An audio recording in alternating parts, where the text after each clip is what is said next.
My husband spit in my face while his mother and sister clapped like it was a show. I didn't argue. I didn't cry. I simply walked away. 5 minutes later, the walls trembled as the house shook from the consequences of one phone call I made. The laughter died instantly. The living room went silent. And that's when they finally realized who actually held the power. The moment his saliva hit my face, I knew my life would never be the same. But what came next, what I heard after that disgusting act, 3 pairs of hands clapping in unison, a chorus of triumphant applause, that's when I understood, truly understood, just how twisted and rotten my marriage had become. Patricia, my mother-in-law, sat in her favorite armchair, that sickeningly satisfied smile plastered across her face, the one I'd learned to dread over 12 miserable years. My sister-in-law, Janet, was sprawled on the couch, watching me like I was a reality TV show, utterly entertained. And my husband, David, the man I'd married, loved, and supported through everything, stood there, his face contorted in pure disgust, like I was something he'd scraped off his shoe. Finally, Patricia purred, her voice dripping with approval.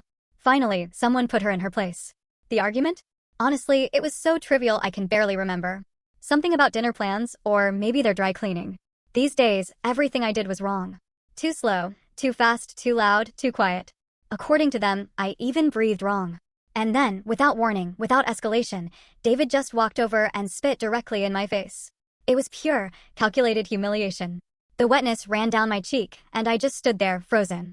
In 12 years of marriage, through all the subtle shifts, all the small cruelties that had somehow become our normal, nothing prepared me for this. This wasn't anger. This was contempt so complete, so dehumanizing, that I might as well have been furniture. That's what happens when you don't know your place, Janet added, idly examining her perfectly manicured nails. Maybe now she'll learn to keep her mouth shut. My place? I almost laughed at the bitter irony. They had no idea what my place actually was. I didn't wipe my face. I didn't cry. I didn't scream or fight back, or do any of the things a normal person might do when their spouse publicly degrades them. Instead, I did something that surprised even me. I smiled. It wasn't a happy smile. It wasn't even an angry smile. It was the smile of someone who had just realized the game was finally, definitively over. You're absolutely right, I said quietly, my voice steady despite everything. Everyone should know their place. David looked genuinely confused.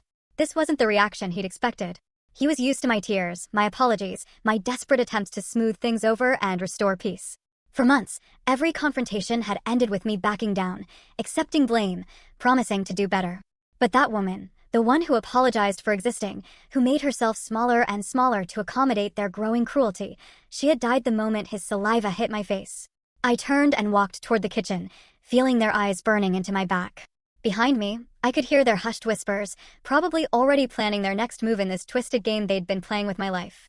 What they didn't know was that I'd figured out the rules months ago. In the kitchen, my hands reached for my phone, and to my surprise, they weren't shaking. I thought I'd be falling apart right now. Instead, I felt calmer than I had in years. I scrolled through my contacts until I found the name, Michael, attorney. My brother. He answered on the first ring. It's time, I said simply. Are you sure? His voice was gentle, but professional. We'd had this conversation before, planned for this exact moment. He spit in my face, Michael. In front of his mother and sister. And they clapped. The silence on the other end stretched for several long seconds. When Michael spoke again, his voice had changed completely. I'll be there in 30 minutes. Don't say anything else to them. Don't explain. Don't argue. Don't apologize. Just wait. I've been waiting for 3 months, I reminded him. I know, he said. And now it's over. I hung up and stood there in my kitchen. This kitchen, where I'd cooked thousands of meals for people who saw me as a servant. Where I'd cleaned up after gatherings I wasn't really invited to join. Where I'd swallowed my pride so many times I'd forgotten what it tasted like.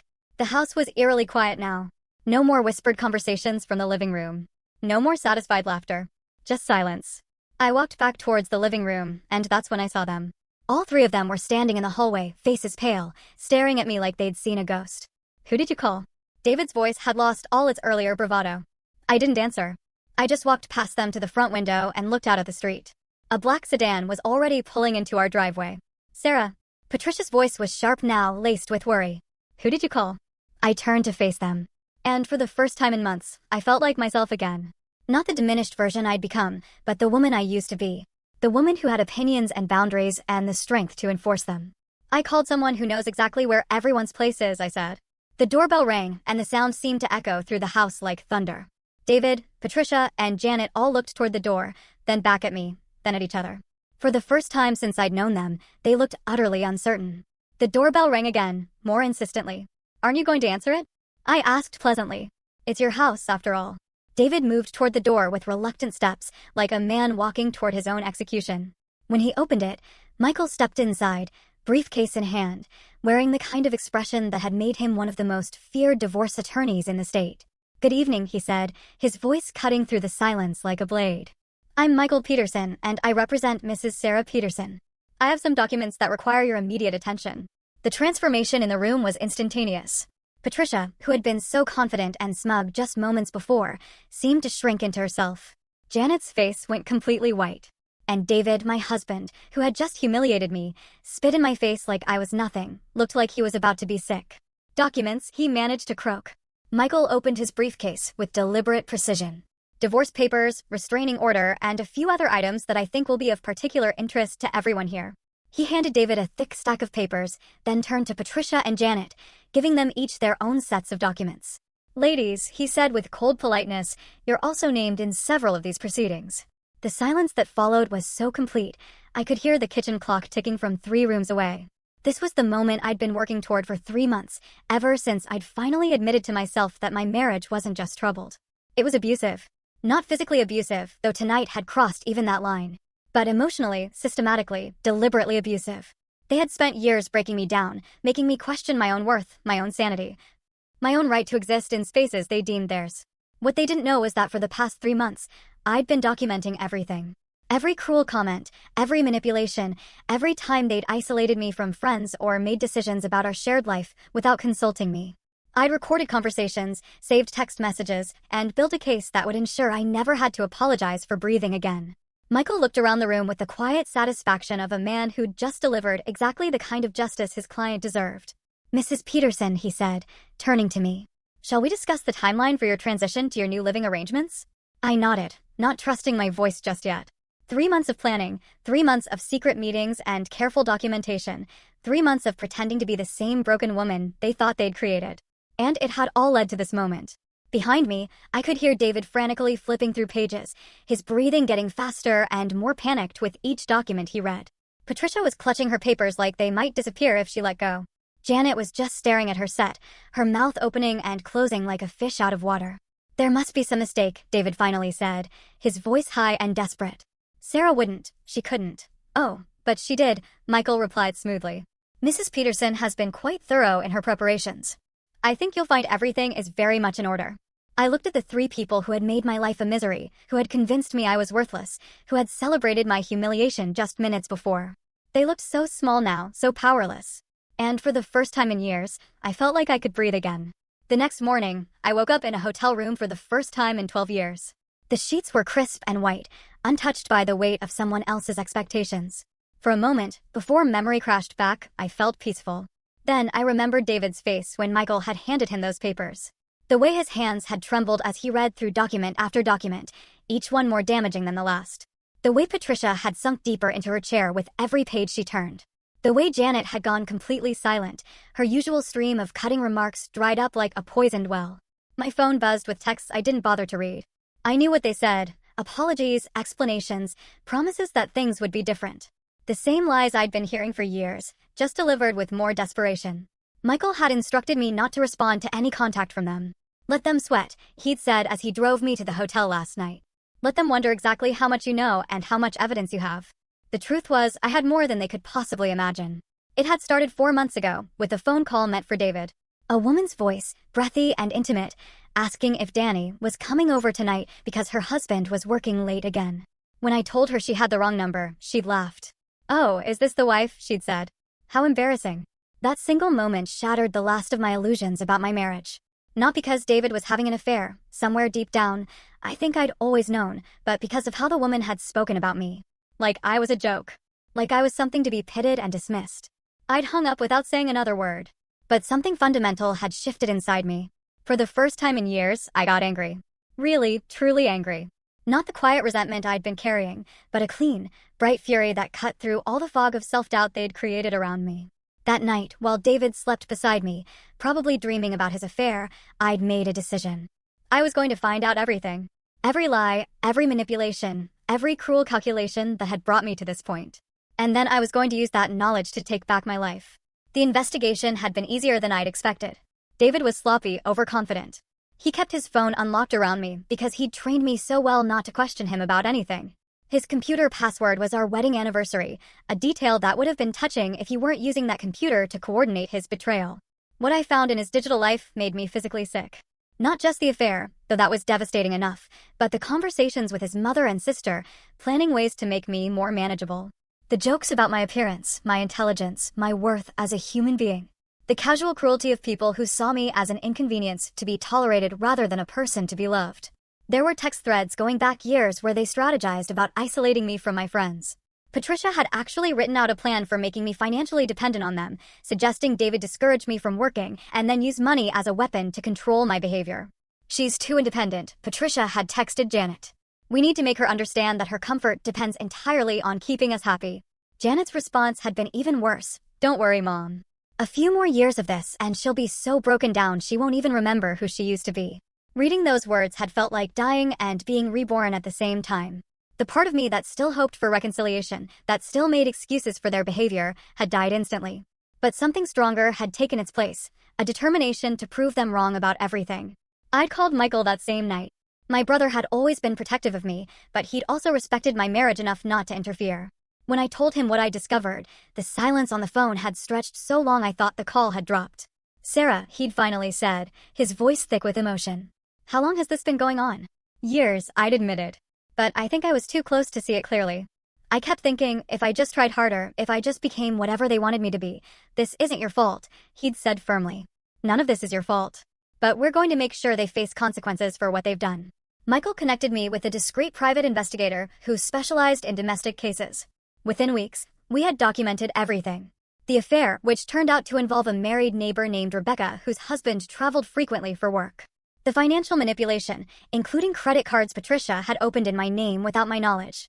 The systematic emotional abuse that had been so gradual, I'd almost convinced myself it was normal. But the most damaging evidence came from something I'd started doing on my own. I'd begun recording conversations with a small device Michael had given me. Not every conversation, just the ones where I sensed they were planning something particularly cruel or revealing something important about their true feelings. The recordings were devastating. Hours of audio where they discussed me like I was a problem to be solved rather than a family member to be cherished. Patricia's voice on tape coaching David on how to make me feel guilty for spending money on myself. Janet's laughter as she described spreading rumors about me to other family members, ensuring I'd be isolated at gatherings. The worst recording was from just 2 weeks ago. I'd been in the kitchen making dinner when I'd heard them talking in the living room. Something about their tone made me turn on the recorder. "She's getting suspicious," David had been saying. "Rebecca thinks she might know about us." Patricia's voice had been dismissive. "What's she going to do about it? Leave? She doesn't have anywhere to go. We've made sure of that. Besides," Janet had added, "even if she found out, who would believe her?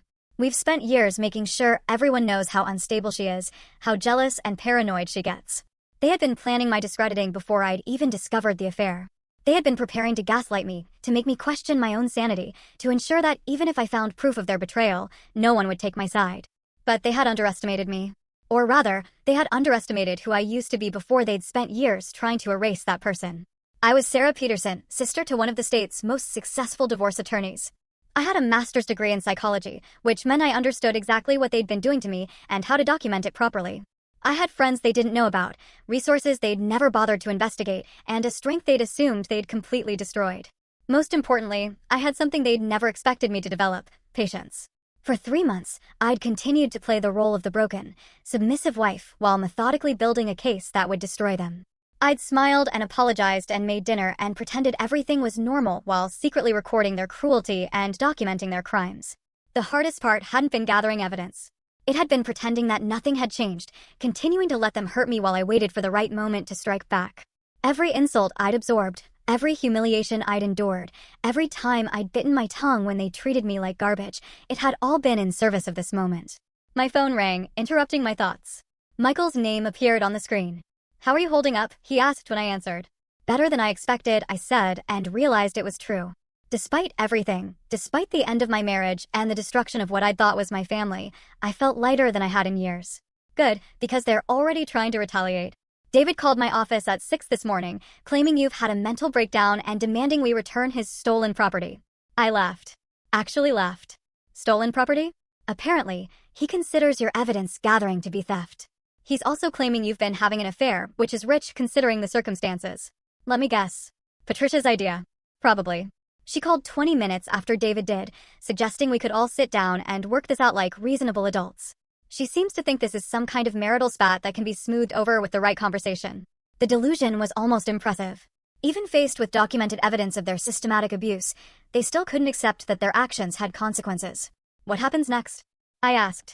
Next, they discover that this isn't just about divorce. The financial fraud Patricia committed by opening credit cards in your name carries criminal charges.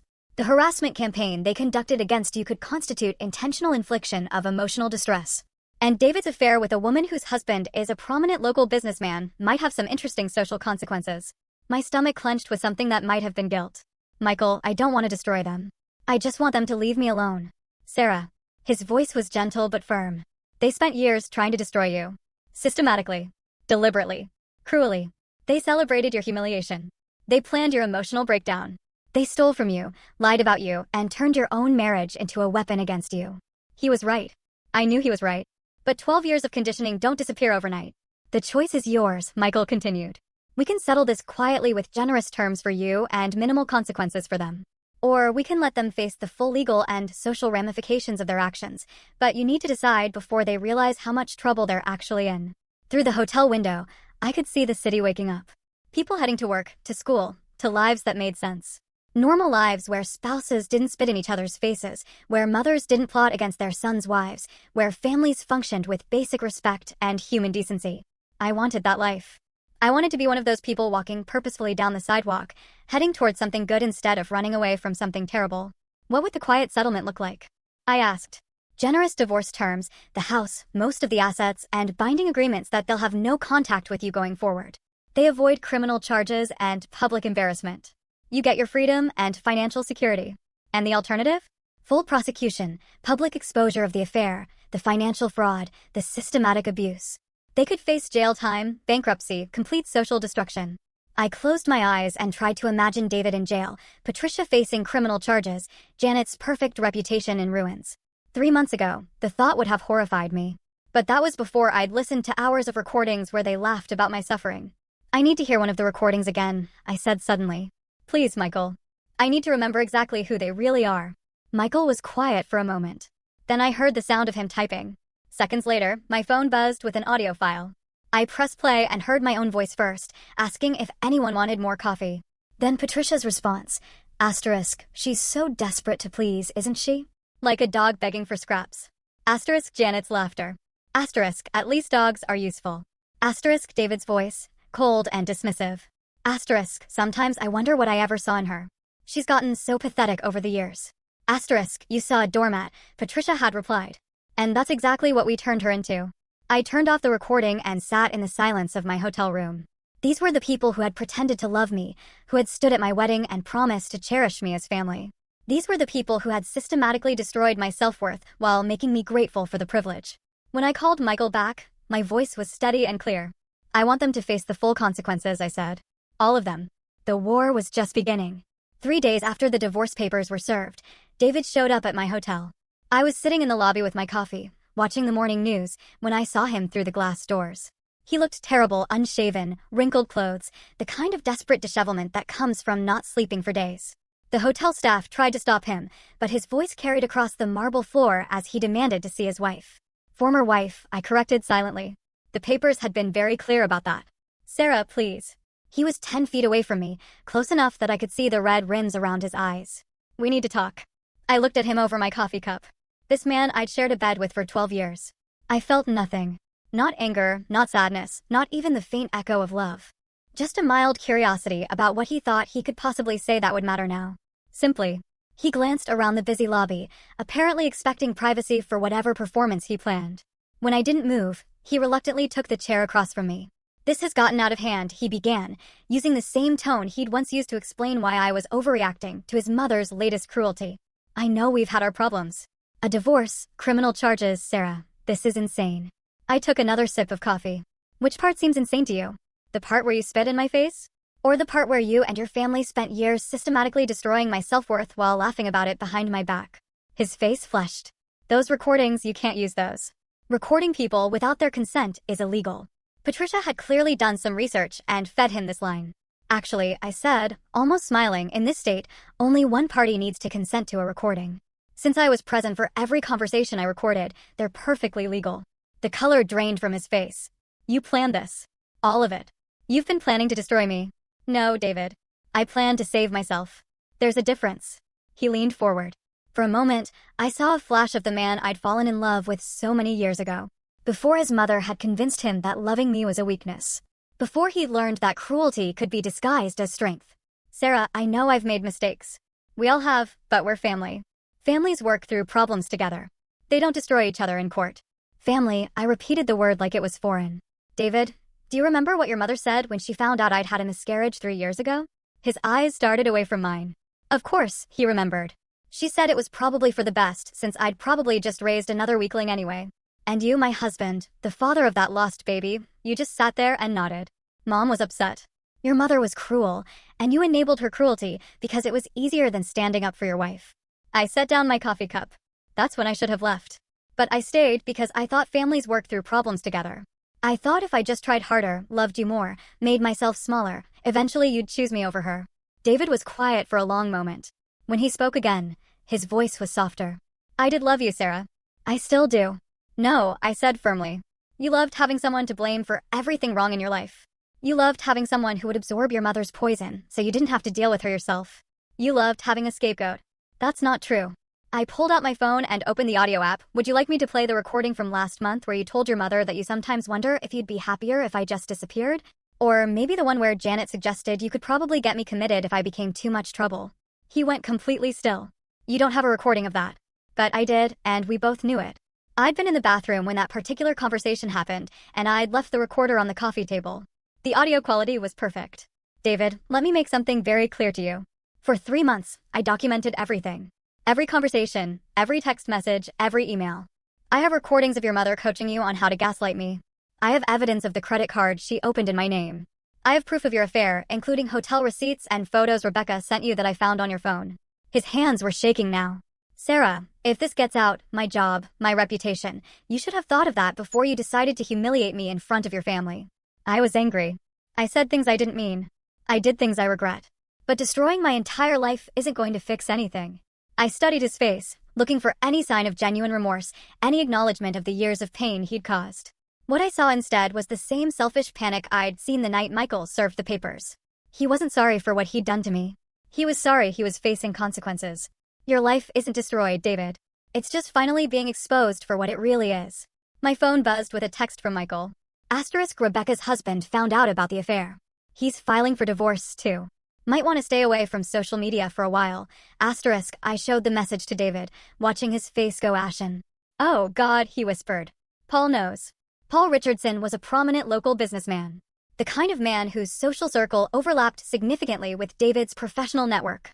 The kind of man who wouldn't quietly tolerate being made a fool of. Apparently, Paul hired his own private investigator when he got suspicious. Found everything we found, plus some things we missed. I put my phone away. Did you really think you could carry on an affair for months in a town this size without consequences? David buried his face in his hands. This is going to destroy everything. My job? My standing in the community. Your job at the accounting firm that handles Paul Richardson's business interests? I asked. Yes. I imagine that might become awkward. He looked up sharply. How did you? David, you never were as careful as you thought you were. And you certainly never paid attention to what I actually knew about your life. I stood up, suddenly tired of this conversation. You all made the mistake of assuming I was stupid just because I was kind. You confused silence with ignorance, submission with weakness. Sarah, please, we can fix this. I'll do anything. Therapy, counseling, whatever you want. I'll cut off contact with my mother and sister if that's what it takes. For just a moment, I wavered. This was what I'd wanted for so many years. For him to choose me, to put our marriage first, to acknowledge that his family's treatment of me was wrong. But it was too late. Much too late. You can't cut off contact with your mother and sister, David. Because in about 2 hours, they're both going to be arrested. The words hung in the air between us like a death sentence. David's mouth opened and closed soundlessly. Arrested, he finally managed. Patricia for identity theft and credit fraud. The credit card she opened in my name constitutes felony fraud. Janet for conspiracy and harassment. It turns out there are laws against coordinating campaigns to isolate and emotionally abuse family members. You can't be serious. I'm completely serious. Michael filed the charges yesterday. The police are serving warrants this morning. David stood up so quickly, his chair tipped over backward. Sarah, you can't do this. They're family. They're all the family I have left. They're criminals, David. And they're not my family. They never were. My mother is 72 years old.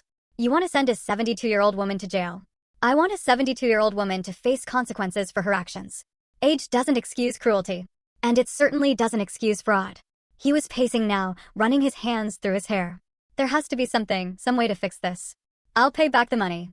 I'll make them apologize. With what money? You're about to lose your job, remember? And apologies don't undo years of systematic abuse. My phone rang. Michael's name on the screen. Excuse me, I said to David and answered. Hi, Michael. It's done. Both arrests went smoothly. Patricia tried to claim she was too fragile for handcuffs, but apparently that didn't work. Janet demanded to speak to her lawyer, which is funny since she's about to discover her lawyer has a conflict of interest. Conflict of interest? Paul Richardson uses the same firm. They can't represent Janet in a case where their primary client is the wronged party.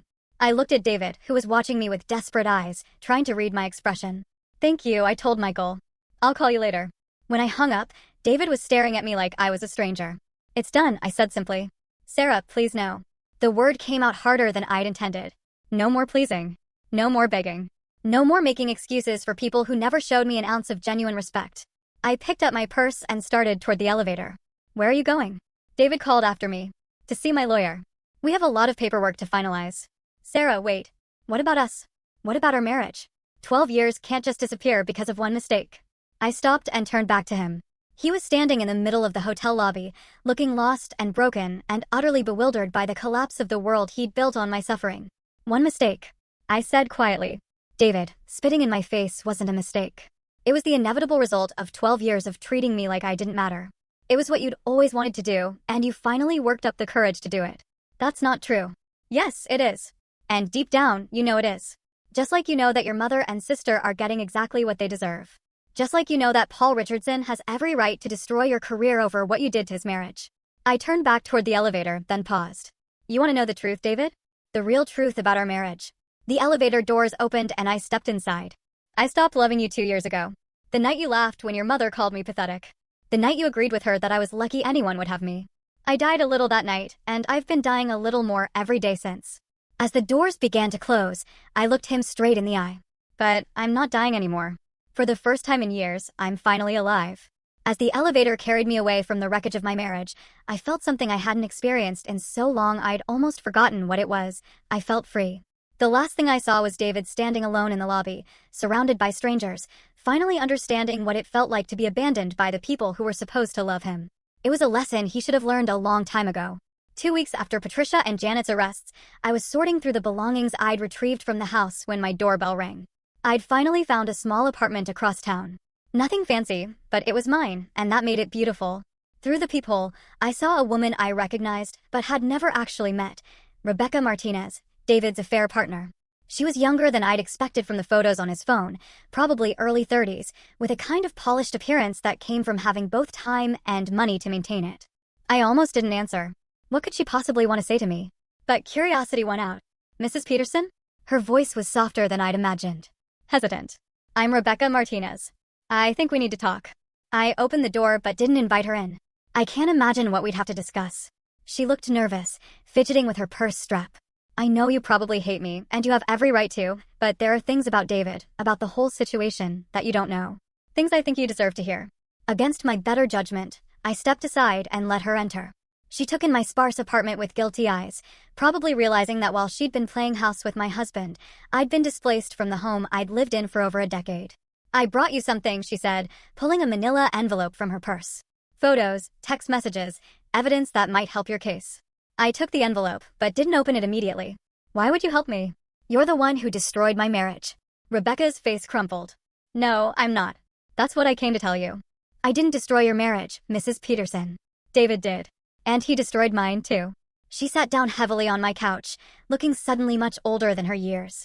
I need to start from the beginning, she said, because what you think happened between David and me, it's not the whole truth. I remained standing, arms crossed, waiting. 6 months ago, I was having problems in my marriage. Paul and I were seeing a counselor, trying to work through some issues. David was my neighbor, and he seemed so understanding, so sympathetic. He told me his marriage was over, that you two were just staying together for appearances. That's a lie, I know that now, but at the time, he was very convincing. He said you'd grown apart, that you barely spoke anymore, that you'd both agreed the marriage was dead, but neither of you wanted to go through the hassle of divorce. I felt a familiar flash of anger. Even in his affair, David had been rewriting our history to make himself the victim. He showed me text messages, Rebecca continued, conversations that he claimed were between the two of you where you both agreed to see other people discreetly until you could figure out the logistics of separating. He forged text messages. I think so. I mean, I never questioned them at the time because they seemed to fit with everything else he was telling me. He was so detailed about your supposed arrangement. So matter-of-fact about it. Rebecca opened her purse and pulled out her phone. But then last week, after Paul found out and confronted me, I started really thinking about those messages, and I realized I'd never actually seen them on your phone. David always showed them to me on his phone, claiming he'd screenshotted them. She handed me her phone, showing me a series of text messages allegedly from me to David. These aren't from me, I said immediately. Look at the phone number. That's not even my number. I know. I figured that out when I tried to look up the number online. It doesn't exist. David created fake conversations to convince me you were okay with the affair. The calculation behind that deception was breathtaking. David hadn't just cheated. He'd constructed an elaborate lie to manipulate Rebecca into participating in his betrayal. There's more, Rebecca said quietly. Remember that night you went to visit your sister about 3 months ago? The weekend trip. I nodded. I'd gone to see my sister Karen in Baltimore, needing some space to process everything I'd learned about David and his family. David told me you were actually at a hotel with someone named Marcus. He said you'd finally started seeing someone, too, and that you were probably going to ask for a divorce soon. My blood ran cold. Marcus is my sister's husband. I was visiting my sister and her family. I know that now, but David showed me hotel receipts with your name on them, credit card statements showing charges at romantic restaurants. He made it seem like you were having this passionate affair while he was stuck at home alone. Those were forged, too. They had to be, because now. I knew I wasn't having an affair at all. I was just trying to survive what he and his family were doing to me. Rebecca's voice broke slightly on the last words. Mrs. Peterson, I need you to understand something. I'm not a homewrecker. I would never have gotten involved with a married man if I thought he was lying about his situation. When David told me his marriage was over in everything but name, when he convinced me you were seeing someone else too, I thought we were all adults handling a difficult situation maturely. I sat down across from her, beginning to understand the scope of David's manipulations.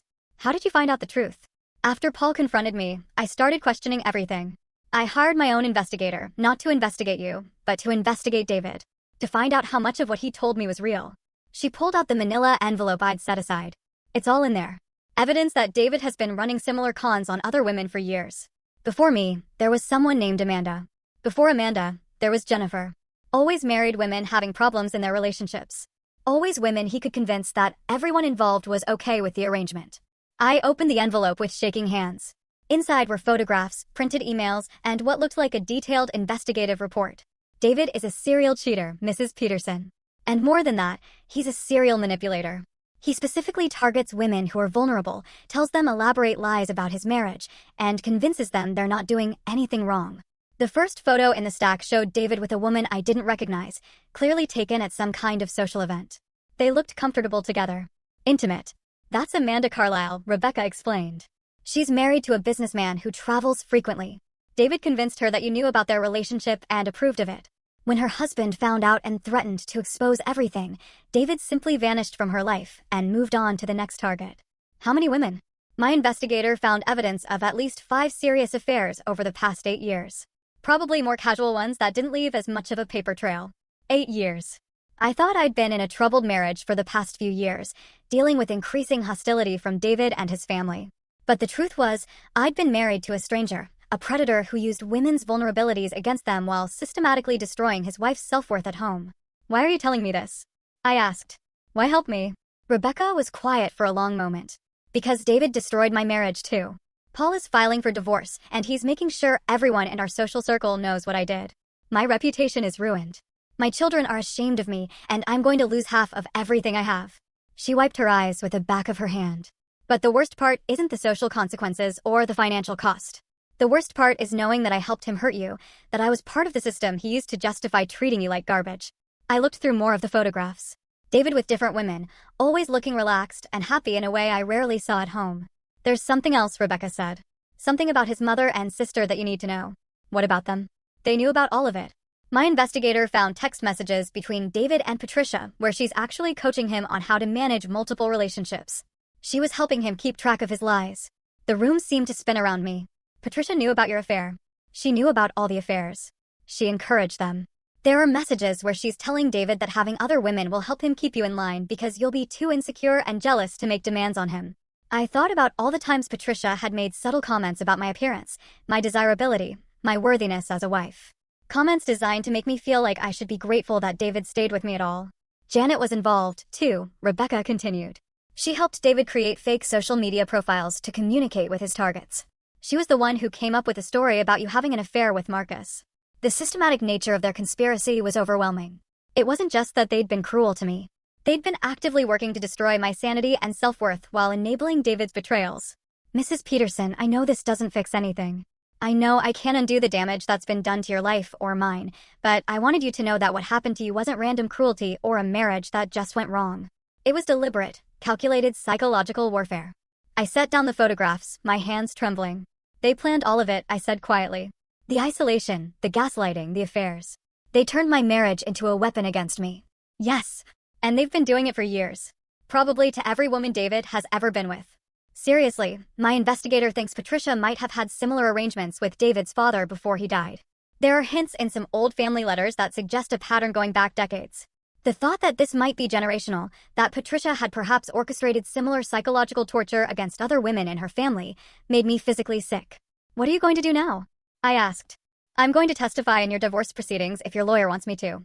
I'm going to provide whatever evidence I have to help you get justice, and then I'm going to try to rebuild my life and figure out how to earn my children's forgiveness. She stood up, smoothing down her skirt with nervous hands. I know you have no reason to forgive me, Mrs. Peterson. I know I was part of something that nearly destroyed you, even if I didn't understand what I was participating in at the time. But I want you to know that David never deserved you, and what his family did to you, it's criminal. Not just legally, but morally. After she left, I sat in my quiet apartment, surrounded by evidence of my husband's systematic betrayal. Not just the affair I discovered, but years of affairs. Years of manipulation. Years of using other women's pain to justify his cruelty toward me. The man I'd been married to for 12 years didn't exist. He'd never existed. The person I'd loved, made excuses for, and tried so desperately to please, had been an elaborate fiction designed to hide a predator. But as devastating as that realization was, it was also liberating, because it meant that nothing that had happened to me was my fault. I hadn't failed as a wife. I'd been the victim of a carefully orchestrated campaign of psychological abuse. And now I had the evidence to prove it. When I called Michael that evening, my voice was steady and sure. I have new evidence, I told him. Evidence that's going to change everything. What kind of evidence? The kind that's going to ensure David never gets the chance to do this to anyone else. It was time to stop being a victim and start being a force for justice. Not just for me, but for all the women David had manipulated and destroyed over the years. The war was about to become a crusade. The conference room at Michael's law firm had never felt so charged with electricity. 3 weeks after Rebecca's visit, we'd assembled what looked like a war council. Michael, 2 associate attorneys, Rebecca and her lawyer, Amanda Carlisle, David's previous victim who'd flown in from Denver, and Jennifer Walsh, the woman before Amanda, who'd driven down from Philadelphia. I looked around the table at these women I'd never met before, but who shared an experience I understood all too well. Each of them had been carefully selected, manipulated, and discarded by my husband. Each had been convinced they were participating in an ethical arrangement between consenting adults. Each had discovered too late that they'd been pawns in David's twisted game. Ladies, Michael began, spreading out a timeline chart that covered the entire conference table. What we have here isn't just evidence of adultery. This is evidence of a systematic pattern of fraud, manipulation, and psychological abuse spanning nearly a decade. Amanda leaned forward, studying the timeline. She was in her early 40s, professionally dressed, with the kind of controlled composure that came from years of executive boardrooms. I had no idea there were others, she said quietly. David made me feel like I was the only person who'd ever understood him outside his marriage. That's exactly what he told me, Jennifer added. She was younger, maybe late 20s, with an artist's hands that trembled slightly as she pointed to her section of the timeline. He said his marriage was basically over, that you two were just going through the motions until you could afford to divorce properly. Rebecca nodded grimly. Same story. He told me, word for word in some cases. I studied the timeline, seeing my marriage laid out in black and white alongside David's betrayals. The pattern was clear and horrifying. Each affair had followed the same script, the same manipulation tactics, the same careful construction of lies. Here's what makes this particularly insidious, Michael continued, pointing to specific dates. David wasn't just cheating. He was using each affair to justify escalating abuse at home. Look at the timeline of Sarah's recordings. He pulled out transcripts of some of the conversations I'd recorded. Every time David started a new relationship, the psychological abuse at home intensified. It's as if having an affair gave him permission to treat his wife even worse. Because it did, I said, understanding flooding through me. He felt justified in his cruelty because he'd convinced himself I deserved it. After all, if these other women found him charming and desirable, the problem had to be with me. Michael's associate, Lisa Chin, pulled out another set of documents. But here's where it gets even worse. We found evidence that Patricia and Janet weren't just enabling David's affairs. They were actively recruiting his victims. The room went silent. What do you mean, recruiting? Amanda asked. Lisa opened a laptop and projected an image onto the wall. It was a screenshot of a social media group called Marriage Support Network. Patricia created this private Facebook group 3 years ago, Lisa explained. On the surface, it appears to be a support group for women having marital difficulties. But look at the member list. She clicked through several profiles. Jennifer, you were a member of this group in 2019. Amanda, you joined in 2020. Rebecca, you were added in 2022. I felt sick. They were hunting for vulnerable women online. It gets worse, Michael said. We've analyzed the group's activity logs. Patricia and Janet would identify women who posted about marital problems, particularly women whose husbands traveled frequently or who seemed isolated from their families. He clicked to another screen showing private message threads. They would befriend these women, offer support and advice, and gradually introduce the idea that sometimes marriages need flexibility to survive. They'd share stories about couples who'd found happiness through discreet arrangements. Jennifer's face had gone pale. I remember Patricia messaging me privately after I posted about feeling lonely while my husband was traveling. She was so understanding, so supportive. She told me about a friend of hers who'd found companionship with a married man whose wife was okay with the arrangement. She told me the same thing, Amanda whispered. Made it sound so mature, so civilized. Rebecca was staring at the screen in horror. They were grooming us, like predators groom children. That's exactly what they were doing, Michael confirmed. And once they'd identified a potential target, they'd arrange for David to accidentally meet her at the grocery store, at community events, always in situations that seemed completely natural. I thought about all the times Patricia had insisted on accompanying me to social events. All the women she'd chatted with while I stood silently by her side. Women I'd thought she was just being friendly to. How many women? I asked, afraid of the answer. Lisa consulted her notes. We've identified 12 women who were members of the support group and had subsequent contact with David. Of those, 5 definitely had affairs with him. We're still investigating the others. 12 women. 12 marriages potentially destroyed by my husband and his family's systematic manipulation. There's something else, Michael said grimly. We found evidence that Patricia has been running similar schemes for years, possibly decades. Before the Facebook group, she used church groups, community organizations, even PTA meetings to identify and target vulnerable women. He pulled out a box of old letters and documents. These belonged to David's father. After he died, Patricia kept all his papers hidden among his business documents. We found correspondence that suggests he was also involved in extramarital affairs, all following the same pattern. I picked up one of the letters, dated 23 years ago. It was from a woman named Carol, thanking Patricia for her understanding and support during a difficult time in her marriage and expressing gratitude for Patricia's introduction to a wonderful man who helped her remember what it felt like to be appreciated. My God, I breathed. This is generational. Patricia learned this from watching her own husband. And then she taught it to David. It's a family business, Rebecca said bitterly. Destroying marriages and manipulating women is literally the family business. Amanda stood up abruptly and walked to the window. Do you know what the worst part is? I actually liked her. Patricia, I mean. After David introduced us, she would call me sometimes just to chat. She'd tell me how happy she was that David had found someone who understood him, how grateful she was that I was bringing joy back into his life. She told me the same thing, Jennifer said. Made me feel like I was doing something noble, helping a good man survive a difficult marriage. I remembered Patricia's knowing smiles, the way she'd sometimes pat my hand sympathetically after David had been particularly cruel. She was getting satisfaction from both sides. I realized she enjoyed watching David hurt me, and she enjoyed befriending the women he was using to justify that hurt. Michael nodded grimly. Patricia Peterson is a psychological predator. She feeds on the destruction of other women's lives and relationships, and she's been doing it for decades. What can we do about it? Rebecca asked. I mean, legally. Can we stop her from doing this to other women? We're building a case for criminal conspiracy and fraud, Lisa explained. The fake social media profiles, the forged documents, the systematic targeting of vulnerable women, it all adds up to a pattern of criminal behavior. But more than that, Michael added, we're going to make sure everyone knows what they've been doing. Every woman in that support group, every community organization Patricia has been involved with, every church and social club, they're all going to learn exactly what kind of predators they've been harboring. I looked around the table at these women who'd been victimized by my husband and his family. Despite everything they'd been through, they were here, willing to fight back, willing to expose the truth, even though it meant reliving their own pain and humiliation. There's something I need to tell all of you, I said. Something I've been thinking about since we started uncovering all of this. The room grew quiet. I spent 12 years making excuses for David's behavior. I told myself he was just going through a difficult phase, that his mother's influence was temporary, that if I just loved him enough, everything would get better. I paused, gathering my courage. But the truth is, I knew something was wrong long before I caught him cheating. I knew the way he and his family treated me wasn't normal. I just chose to ignore it because it was easier than facing the reality that my marriage was built on manipulation and abuse. Jennifer reached across the table and squeezed my hand. That doesn't make any of this your fault. I know that now. But I need you all to understand something. David didn't become a predator because of his mother's influence, or because of some childhood trauma, or because he fell into bad patterns over time. He's a predator because he chooses to be one. Every lie he told, every woman he manipulated, every cruel thing he said to me, those were conscious choices. What are you saying? Amanda asked. I'm saying we need to stop giving him excuses. We need to stop treating this like it's some kind of tragic misunderstanding or psychological illness.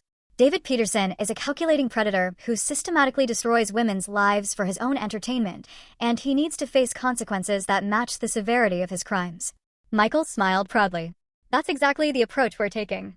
David, Patricia, and Janet are going to face both criminal and civil consequences, but more than that, we're going to make sure their methods are exposed so completely that no other woman will ever fall for their manipulations again. Rebecca looked around the table with determination in her eyes. What do you need from us? Everything, Michael said. Every text message, every email, every conversation you remember, every lie they told you, every manipulation they used, we're going to document it all and present it to the world. As the meeting broke up, I found myself standing with the 3 women who'd been my husband's other victims. We were strangers brought together by betrayal and manipulation. But looking at them, I felt something I hadn't experienced in years. I felt sisterhood, a real, honest connection with people who understood exactly what I'd survived. Thank you, I said to each of them, for coming forward, for being willing to fight back, for helping me realize I wasn't crazy or oversensitive or any of the other things they tried to convince me I was. Thank you for having the courage to start this, Amanda replied. For refusing to let them get away with it. As I drove home that evening, I thought about the network of lies and manipulation that had controlled my life for so many years. David, Patricia, and Janet had built their whole world on the systematic destruction of other people's happiness. They'd turned cruelty into an art form and manipulation into a family tradition. But now, their victims were fighting back. And we weren't fighting alone. We were fighting together, armed with the truth and determined to make sure no other woman would suffer what we'd suffered. The predators had finally met their match, and we were just getting started. 6 months after that night, when David spit in my face, I stood in the courthouse, watching him being led away in handcuffs. The judge had just sentenced him to 18 months in prison for conspiracy to commit identity theft, fraud, and systematic harassment. Patricia received 2 years, and Janet got 15 months. But more satisfying than the prison sentences was watching their entire world crumble in the months leading up to this day. The local newspaper had run a series of articles about the marriage manipulation network, as they dubbed it. Every detail of their systematic predation had been exposed. The fake support group, the decades of targeting vulnerable women, the psychological warfare they'd conducted against their victims. All of it was now public knowledge. David had lost his job within days of the story breaking. Paul Richardson had made sure of that. As for Patricia, her church had asked her to stop attending services. Janet's employer, a family counseling center, terminated her immediately for conduct incompatible with our mission of supporting healthy relationships. But the social consequences, devastating as they were, paled in comparison to the civil judgments. Rebecca, Amanda, Jennifer, and I had filed a joint lawsuit for intentional infliction of emotional distress, conspiracy, and fraud. The settlement had been substantial enough to ensure that none of us would ever have to worry about financial security again. More importantly, it had funded something I'd never imagined I'd be part of creating. Sarah. Michael appeared beside me as the courthouse emptied. The reporter from Channel 7 wants to do a follow-up interview. Are you up for it? I nodded. Over the past few months, I'd become something I'd never expected to be, an advocate, a voice for women who'd been systematically manipulated and abused by people who were supposed to love them. The interview took place on the courthouse steps, with the reporter asking questions I'd answered dozens of times by now. But I never got tired of telling the story, because each time I told it, another woman somewhere recognized her own experience and realized she wasn't alone. "Mrs. Peterson," the reporter asked, "what would you say to women who might be experiencing similar manipulation in their own relationships?" I looked directly into the camera, thinking about all the women who might be watching, women who were living the life I'd escaped from. "I'd tell them that love shouldn't make you smaller," I said. "Real love doesn't require you to apologize for existing, or to accept cruelty disguised as honesty, or to make yourself invisible to keep the peace. If the people in your life are systematically destroying your self-worth, that's not love. That's abuse." After the interview, I drove to my new house. Not an apartment anymore, but a real house, with a garden and windows that let in actual sunlight. It was smaller than the house I'd shared with David, but it was entirely mine, chosen by me, decorated according to my tastes for the first time in 12 years. Rebecca was waiting on my front porch with a bottle of champagne and a folder full of papers. "It's official," she said, holding up the documents. "The Peterson Awareness Foundation is now a registered nonprofit organization. We decided to formalize our advocacy work, creating a foundation that would help other women recognize and escape from systematic manipulation." Rebecca had used her settlement money to fund it, and Amanda and Jennifer had both committed to serving on the board of directors. "How many women have contacted us this week?" I asked as we settled in my living room. 7, Rebecca said, consulting her notes. 3 of them are situations we think might require immediate intervention. And we got a call from a prosecutor in Ohio who thinks she's identified a similar network operating in Cincinnati. It turned out that the Peterson family's methods weren't unique. Across the country, there were other predators using similar tactics to systematically destroy women's lives. Our foundation was helping to identify and expose them, one case at a time. My phone rang and I saw Amanda's name on the screen. "Sarah, turn on channel 12 right now," she said without preamble. "You need to see this." I grabbed the remote and switched channels. The evening news was showing footage of a woman being arrested outside what looked like a community center. The reporter was explaining that she'd been running a support group that was actually a front for targeting vulnerable women for manipulation and exploitation. "That's exactly what Patricia was doing." Rebecca breathed. "Same tactics, same predatory behavior," I replied. "And she probably learned it from Patricia. Or someone like her. These techniques get passed around, shared among predators like some kind of twisted knowledge base." The news story continued, explaining that the arrest had come about after several women had recognized the patterns described in recent media coverage of the Peterson case and contacted authorities. "We're making a difference," I said. And for the first time in months, I felt genuine pride in what we'd accomplished. Later that evening, after Rebecca had gone home, I sat in my garden with a cup of tea, watching the sunset. It had been exactly 1 year since I'd first discovered David's affair. 1 year since I'd begun the process of reclaiming my life. The woman I'd been then, frightened, broken, convinced that her worth depended on other people's approval, felt like a stranger to me now. I'd thought that woman was weak, that she'd somehow deserved the treatment she'd received. But I understood now that she'd been strong in ways I'd never appreciated. She'd survived years of systematic psychological torture, and still retained enough sense of self to recognize when something was wrong. My phone buzzed with a text from Jennifer. Asterisk saw the news about the Ohio arrest. "We're really doing this, aren't we? We're actually changing things." Asterisk I typed back, "We're just getting started." And it was true. The Peterson Awareness Foundation was already working with law enforcement agencies in 6 states, helping them identify and prosecute similar networks. We created educational materials for counselors, social workers, and clergy to help them recognize the signs of systematic manipulation. We'd established a confidential hotline for women who thought they might be victims. Most importantly, we'd refused to be ashamed of what had happened to us. Instead of hiding our experiences, we'd turned them into weapons against the people who'd tried to destroy us. A year ago, I'd been a woman whose husband spit in her face while his family applauded. Tonight, I was a woman who'd brought down a network of predators and was working to ensure that no other woman would suffer what I'd suffered. The transformation still amazed me sometimes. My neighbor, Mrs. Chin, waved from her garden next door. She was an elderly woman who'd become something of a friend over the past few months, often stopping by with homemade soup or just to chat. "How did the court proceedings go today?" she called over. "Justice was served," I replied. "Finally." She nodded approvingly. "Good. That family got exactly what they deserved." It was a sentiment I'd heard from dozens of people over the past few months.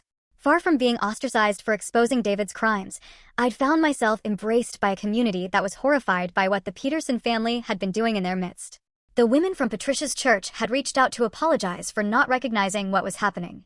Several of David's former colleagues had contacted me to share their own suspicions about his behavior that they'd never felt comfortable voicing before. Even Paul Richardson, Rebecca's ex-husband, had contributed a substantial donation to our foundation, saying he wanted to help prevent other men from being victimized by these schemes, because that was another thing we'd learned. David's affairs hadn't just destroyed the lives of his female victims. They'd also devastated the husbands of those women, men who'd lost their marriages and often their children because of the Peterson family's manipulations. As darkness fell, I went inside and made myself dinner, a simple meal, but one I'd chosen and prepared exactly the way I liked it. Such a small thing. But for years, I'd cooked only what David and his family preferred, adjusting my taste to accommodate theirs until I'd almost forgotten what I actually enjoyed eating. Now I knew I liked spicy food, exotic flavors, dishes that Patricia would have dismissed as too ethnic or too complicated. I liked trying new recipes, experimenting with ingredients I'd never been allowed to use in my old kitchen. I liked being myself, fully and unapologetically. After dinner, I opened my laptop and began working on my book, The Marriage Trap: How to Recognize and Escape Systematic Manipulation. It would be published next year, with all proceeds going to the foundation. My editor thought it could reach hundreds of thousands of women who needed to hear this message. The first chapter began with the night David spit in my face, but the rest of the book was about so much more than that moment of ultimate humiliation.